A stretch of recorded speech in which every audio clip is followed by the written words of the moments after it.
تختاتلتي فنونا نعرب مشهد زبلنا يوم تحسوتات كنا عليكم مبل 30 عامت ناصنتن مخبار تدالو زلا إرترا سلمن تايك ساولومي مرج أزاي كايدت قوام ميسي كلنا قوام حرميسو أمساسي مركز كابر شاخ سكاي أب كوينات تجراي صراحتني ترديت كم استقتلوا تجليسون لومي أب كتم أديس أبا استخايد سلف تقوم زملكت كاب إثيوبيا إدخم على العلولنا نمباليو قلدك أنستيو دحر وليد بحرياتن كم زلواتي قلز نمنتاي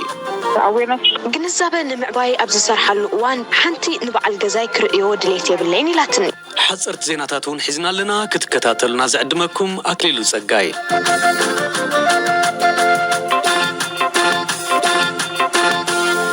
إمباسي أمريكا بإثيوبيان التحاورات سبعة حجزات حوارات هجرات بإثيوبيان أب كوينات تجراي شمون تسرحتني ترديت كم استقتلوا أفليتهم تسفال مرايا إمباسي أمريكا بإثيوبيا تمالي أبزوص حبريتها كورح حدار كلتشان إسران جميرو أب تجراي تراي شوعات تسرحتني ترديت كم استقتلوا نبكال كبابيتات تهاجرون كلا حد سرحتني خمس موتن جليسو سلازخونة دما منجستي إثيوبيا دهنا سرحتني سبعة وحجز يخونو خالود سلماويان سبات محلا وسان إجام كم زلوا التحساسيبو كلهم اعتقاد حيلتات عالم لخاوي حقتها سبعة وحجز كخبرو خمزلوهم بمزخخر تم تسابات وجنات زي تجدبه قصالن وحسن مجد خفكدون سرحتني ترديتون كي تعناقفون تسويعو كلهم نتيب مخنيات جت تستهسي حزبيا محجز إنها لو يم تقتيلهم قبلت مجلس يتغيشلهم إمباسي أمريكا نتقتلت بمخنن فتشم تخبز تكبر قطبو قمونا بحق قربونا لو ميلهم بعسران شو من تم يازي حلتشان إسران حدنا بقولة تنبين حدا أبال USAID بسراويت إيرتران إثيوبيان تقتيليو مسخاخر عين خمز بالوقع اتو الكسب سرحتنيا سبعة حجز مخانو بمجلس اتهم سراويت كيك قتلوه محتين وامي بلا مجلس يوم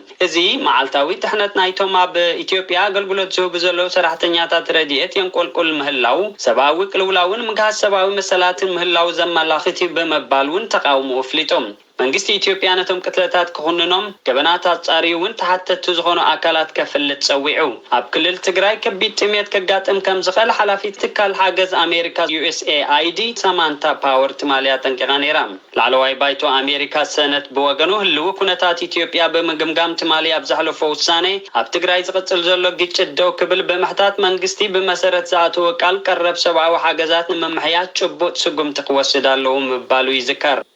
أب وشت زحلفو شديش توارح أب تجراين كل البنشانغول نستقتلوا سرحتني ترديت تشعت كم زخون وزحبرت أب إثيوبيا متحابرت سبعة حجزات حوارات هجرات دكتور كاترين سوزي بوجنا نتقتلت كنا لام بتزامد زينة لو معلتي أب كتما دي سابا هجرات وصاي أب وشت أو قدات إثيوبيا كأتوا يبلن زبل سلف تقام وتخايدو سنة أمريكا تمالي اتي شاب عورحو حيزلو كوينات تجراي تتو كبلن منجست إرتراوت تهدراتو كاب تجراي بغلطف كوتسن زحاتت وسانة مصداقو يذكر التحاورت اتسلفي كبري تسفاي كاب إثيوبيا إدخم على العلولنا نمباليو نسلسة مسرتاويا نجارات صعبو قبل على إثيوبيا نايوصا ساطتاتي بزحلو اتفلا ما يقداي قدب هداسيو اتخال اي اب مسلام مخبار تتححيزو زلعالو نساتو مقستا سبقاو مسل زبلوهم منقست دما استأمنلهم نحنا خا كمزبي حبيرنا زبخنالو نمغيار صعر نقبرلو من زلنا قداياتيوم سالساي اب قداي مرزا خلو ايو كم زي تقبرو نابل رئيتو زهب زلو سلازي استفلالي والكسبات حبرت كيروميوم كاب إثيوبيا إدكم على العلو زبل زلوم نإثيوبيا أفلت أنتلي وازبل نايدق حيلن كمتس نحنا خا كمول كسب يقد سنايو حزب إثيوبيا نفلت أوينا إلنا وزينا إدكم على العلو لنا نبلوم أكلات كتتاوي إذا أتاو نزمسل مجلسي نزوصيوم أبقوننا دو نزبل هاجرات دما ناي مسكانا دبدابة نتولو مدبينا لو معل تجميرنا دبدابة كنهبوم زتلمنا يوم إمباستاتن بيت صحفتات حبرات هاجراتن كلهم سقات ثاب الزبل لو معلتي بيت صحفتهم عاد يوم أمريكا تركبهم زفلالي هجرات كمون تحلقت سبعة مسلاتن علمان تكالاتن اتي أب تجراي كاير زلون شوعات ورح زغطرن كينات دو كبل بتدقاقا ميتسوع مهلاني فلت بتوسخ دمو حيلتات إيرتران محران كاب تجراي كوتون أب تجراي بالعلي سلامان سوات تفتسيمهم مبستوهالو جهست سبعة مسلاتن جبناتن زي شاراو مرمراك جبر بتدقاقا ميتسوعهم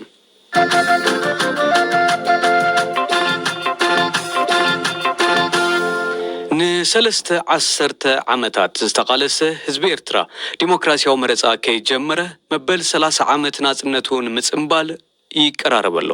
ስለምንታዩ ፕሬዝዳንት ኢሳያስ ሃገራዊ መረፃ ክግበር ዘይፍቀደ ላይን ጽጋብ ምስ ኤርትራዊ ምሁር ሕጊ አይተ ኤልያስ ሃብተስላሴ ዝገበረቶ ሓጺር ቃል ምሕተት ይስዕብ نتي بشان ساعتين بساعتين بتصدق بناي كونستيتوينت اسمبلي تصدق قوام نت كونستيشن اقول خيو على خم بزعبا مرشا خم الخزاره قوام ما يكولنا قوام حرميتو امنتاچ مركز كابر شاخ تكاي ስለዚህ በመሰረቱ ኢሳያስ ምርጫ አይደልኝም ምክንያቱም አውድ ድርካት ሲደልኝ ለክተራው ስርዓት ኩሉ ሰዓት ተወዳዳሪ አይደሉኝም ስለምንታዩ ነቲ ኣብ ቃልሲ ዝምራሓሉ ዝነበረ መትከል ምምስራት ሕብረ ውድባዊ ስርዓት ነጽግዎ ናይ ካልኣይ ጉባኤ ፍጹም ሰማና ሸውዓተን ተኻየደ እቲ ናይ ቃልሲ ተመክሮታት ወሲዶም ረጅን ሕና ኣብ ማልቲ ፓርቲ ሕብረ ሰልፋዊና ንኣምን እሱ ስርዓት ኣይኮነ ሚክስድ ኢኮኖሚና ንኣምን እቲ ሶሻሊዝም ዝብል ነበረ ረኣያ ሒዞም ወዱ መጽሓፍ ቅድም ንዕኡ ወንጂፎም ኣብ ከምዚና ኢሎም ነይሮም ግን እዚ ንዓይ ከም ዝረኣየኒ ነቲ ህዝቢ መቐሸሽ ምክንያቱ ካብቲ ሰራዊት ሓደ ሚእቲ ሽዑ ዝኸውን ሰራዊት መፅኦም ኣብ ሓደ 4-5 ሚልዮን ዘሎ ህዝቢ ከኣት ከሎ ነቲ ህዝቢ በታን ኣብ ትሕቲኦም ንክእቱ ዝገበርዎ ሜላታት ገይረ ዝወስዱ ነፃ ኢኮኖሚ የለ መብዝሕትኦም ቶም ፕሮፌሽናል ኤርትራውያን መፅኦም እዮም እቶም ሃብቲ ዝነበሩ ርእሰ ማላውያን ናብ ደገ እዮም ዘለዉ ኣብቲ ምሁር ኣካል ከዓ ወጪ ነዊሕ ተመክሮ ዘለዎም ምስኡ ኣብ ቃልሲ ዝነበሩ ነቶም እሺሎም ክግዝእዎ ዝደልዩ ዝኽእሉ ሰባት ኣምፂኡ ነዛ ሕጂ ገይርዋ ዘሎ ንምምፃእ ዝገበረ እያ ፕሬዝዳንት ኢሳያስ አፈወርቂ ንዲሞክራሲያዊ ምሕደራት ሓሲሙ ምልኪ ከም ዝሰረተ ብዙሓት ይዛረቡ እዮም እዚ ክኸውን ዝኽኣለሉ ምክንያት እንታይ ክኸውን ይኽእል ኣቶ ኤልያስ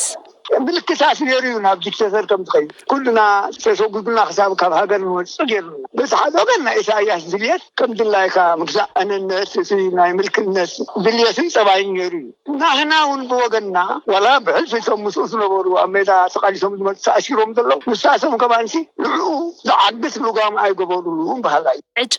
መጻኢት ኤርትራ በቲ ኣብ ሕሉፍ 30 ዓመታት ዝነበረ ኩነታት ዶ ዝቕፅል ይኸውን ወይስ ካልእ ተስፋ ይህልዎ እቲ ተስፋ ደረጃ ኣነ ዝብሎ እንታይ እዩ እቲ ዘላይ ፍትሒ ዘሎ ኤርትራዊ ምስቶም ካልኦት ገስገስቲ ሓይልታት ናይቲ ዞባና ብሕልፊ ድማ ኣብ ትግራይ ዝንቀሳቐስ ዘሎ ህዝቢ ዝመሰሉ ነፃነቱ ዝቃለስ ዘሎ እቲ ናይ ዝሓለፈ ዝነበረ ቅስዕንትታት ገዲፍካ እዚ ክልተ ሃገርሲ ትግራይን ኤርትራን ብዙሕ ዘራኸቦ ነገር ስለ ዘሎ ብሓንሳእ ተሓባቢልካ ናይ ክልቲኡ ሃገር ብሩህ መጻኢን ስልሚ ንምግባርሲ ተስፋ ኣሎ ኢለ ኣመን ኣነ ተስፋ ኣሎ ካብዚ ዝርአ ዘሎ ሕጂ ዋላ ዝምንቅስቃሳት ኣብ ወፃኢ ዘሎ ናይ ኤርትራውያን ድሌት ፍትሒ በዚ ምድንጋጥ ዝገብርዎ ዘሎ ምስሕጋዝ ነዚ ናይ ትግራይ ዝኸይድ ዘሎ ጭፍጨፋ ኣብኡ ተመርኪሰ ክሪኦ ከለኹ ተስፋ ኣለኒ ክልቲኦም ቶም ህዝቢ ትግራይ ዘጥፍዎ ዘለዉ ኣብይን ኢሳያስን ንዖም ኣልጊስካ ሓደ መሰጋገሪ መንግስቲ ክፍጠር ከኣሉ ባህላ እያ ዲሞክራሲያዊ ሓይልታት ተኣኻኺቡ ንሰለስተ ዓመት ዝገለ መሰጋገሪ ገይሩ ካብኡ ንኤርትራ ኩሉ ትግራይ ኣብ ዝሓሸ መድረክ ንክእትዋ ትልምታት ክገብር ይኽእል ኣብ መንጎና ናይ ሪኮንሲሊየሽን ኮንፈረንስ ከድልየና እዩ ድሕሪኡ ናብ ምርጫ ተሰጋጊርካ ኣብ ዲሞክራሲያዊ ምሕደራ ተኣቱ ዝብል እምነት ኣለኒ ምሁር ሕጊ ኣይተ ኤልያስ ሃብተስላሴ ንዝሃቡኒ ርእይቶ ኣመስግኖም ኣመስግነካ ኣነ እውን ላይ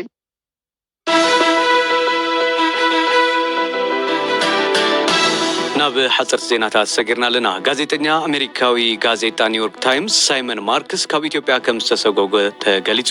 ኣየርላንዳዊ ሳይመን ማርክስ ኣብ አዲስ አበባ ዝርከቡ ስድራ ቤቱ ከይተፋነወን ክዳኑ ከይተማልአን ኣብ መዕርፎ ነፈርቲ ን8 ሰዓታት ተታሒዙ ድሕሪ ምጽናሕ ብዘይ ፓስፖርቱ ከም ዝተጠረዘ ኣብ ትዊተሩ ሓቢሩሎ ብዛዕባ እቲ ጉዳይ መንግስቲ ኢትዮጵያ ዝሃቦ መግለጺ የለን ሱዳን ካብቲ ኣሜሪካ ንግብረ ሽበራ ዝድግፋ ብዝብል ተስፍሮ መዝገብ ክትወፅእ ተገይሩ እቲ ሃገር ካብቲ መዝገብ ክትወፅእ ኣብ ወርሒ ታሕሳስ ተወሲኑ እኳ እንተነበረ ግብራውነቱ ግን ኣዋርሒ ወሲዱሎ ንዝሓለፉ 27 ዓመታት ደጋፊት ሽበራ ገይሩ ዘጽንሐ ውሳነ ኣብ ልዕሊ እቲ ሃገር ቁጠባዊ ማዕቀብ ስለ ዘኸተለ ብኸቢድ ተሃስያ ምጽናሕ ይግለጽ እስራኤልን ፍልስጤማዊ ጉጅለ ሓማስን መቁራጽ ተጻብኦታት ክካየድ ድሕሪ ምስምምዖም እቲ ን11 መዓልትታት ዝቐጸለ ግጭት ንፈለማዋን ሎሚ ሃዲኡ ከም ዘሎ ተፈሊጡ ኣብቲ ረጽሚ ልዕሊ 100 ቆልዑን ደቂ ኣንስትዮን ዝርከብዎም 243 ፍልስጤማውያንን ብወገን እስራኤል ድማ 12 ተቐቲሎም ሕብረት ኣውሮፓ ማእከላይ ምፍራይ ክታበት ኮሮና ቫይረስ ኣፍሪቃ ንምዕባይ 1.2 ቢልዮን ዶላር ወፍሪ ክገብር ውጥን ከም ዘሎ ኣፍሊጡ ፕሬዚደንት ኮሚሽን ሕብረት ኣውሮፓ ኣብ ከተማ ሮማ ዝተኻየደ ዋዕላ ኮቪድ ኣብ ዝሃበቶ መግለጺ ብውሕድ 100 ሚልዮን ክታበታት ንድኻታት ሃገራት ክህብ ምዃኑ ተዛሪባ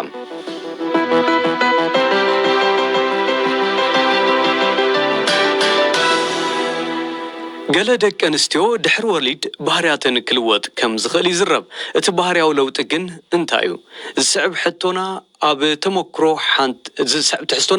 ተሞክሮ ሓንቲ ደን በዓል ሙያ ጥዕና ነድሂቡ ተዳሊሎ ካሕሳይ ተወልደ ብርሃን ክቕርቦ እዩ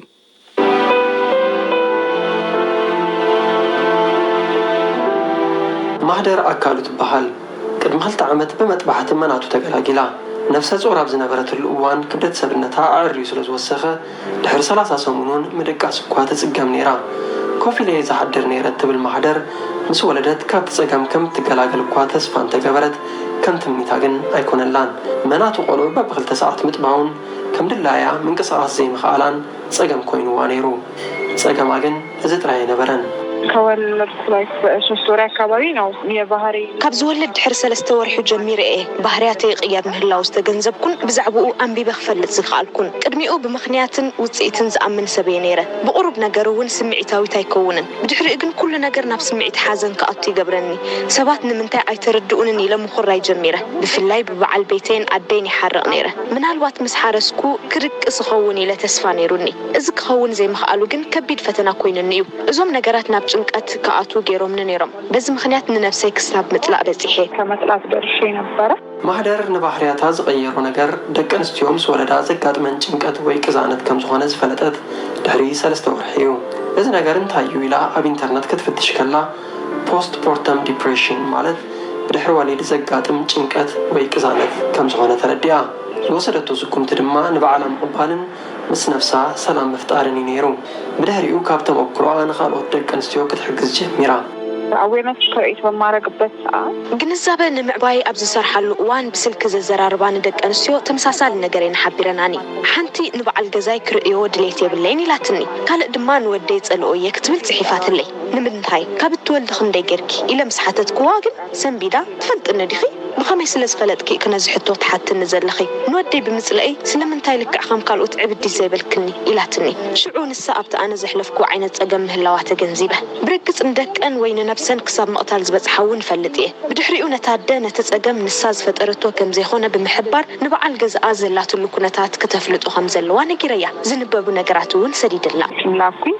እዚ ሕማም ንገለ ደቂ ኣንስትዮ ቀልጢፉ ዝገድፈን እኳ እንተኾነ ኣብ ካልኦት ግን ንነዊሕ ግዜ ክጸንሕ ስለ ዝኽእል ዝወለደት ጓል ኣንስተይቲ በይና ክትግደፍ የብላን ትብል ማህደር እዚ ናይ ቅዛነት ወይ ምጭናቕ ሕማም ኣብ እዋን ጥንሲ እውን ከጋጥም ከም ዝኽእል ኣብ ዩኒቨርሲቲ ጅማ መምህርን በዓል ሞያ ማህፀንን ጥንስን ዶክተር ደምሰው ኣመኑ ይዛረብ ዱካን ያካታያኒ ናሞታት እዚ ፀገም ጥዕና ዝበዝሕ እዋን ኣብ ነፍሰ ፀራት ዘጋጥምን ድሕሪ ወሊድ ዝሕይልን እዩ መብዛሕትአን ቅድሚ ወሊድ እውን ብዝተወሰነ ደረጃ ፀገም ዝነበረን ደቂ ኣንስትዮን ነዚ ፀገም ብዝለዓለ ደረጃ ዝቃልዓ ክፍለጥ ዘለዎ ግን እቲ ሕማም ምስ ጥንሲ ብዝተሓሓዝ ብዝፍጠሩ ለውጥታት ዝመጽእ ምዃኑ እዩ ኣብ እዋን ጥንሲ ናይ ሆርሞናት ለውጢ ስለ ዘሎ እቲ ፀገም ጥዕና ይስዕብ እዚ ሕማም በቲ ዓውዲ ብዝሰልጠኑ ሰብ ሞያ እዩ ምክትታል ክግበረሉ ዘለዎ እዚ ሕማም ጭንቀት ድማ ክሕከም ዝኽእል እዩ ሱደንዳ ጀቻዳ ምስ ሰባት ብቐሊሉ ምርድዳእ ዘይምኽኣል ንቆልዑ ግቡእ ክንክን ንምግባር ምጽጋም ድቃስ ምስኣን ዝቐርቡኻ ሰባት ናይ ምጽላእ ስምዒት ጭንቀት ስምዒታዊ ምዃን ወይ መብካይን ምሕራቕን ምልክታት እቲ ፀገም ጥዕና ከም ዝኾኑ ዶክተር ደምሰው ኣረዲኡ ነዚ ምሸት እዚ ዝበልናዮ ምድለዋትና ዛግድ ዝተኸታተልኩሞም ነይሮም ሰማዕትና ምስ ኣዋሃዲት መደባት ዝዕለት ላዮን ጽጋብ ኪላ ቴክኒክ ኦስካር ቦንጋን ብምዃን ኣክሊሉ ጸጋይ ምሳኹም ጸኒሐ ሰናይ ቀዳመ ሰናብት ክኾነልኩም ምነ ደሓን ሕደሩ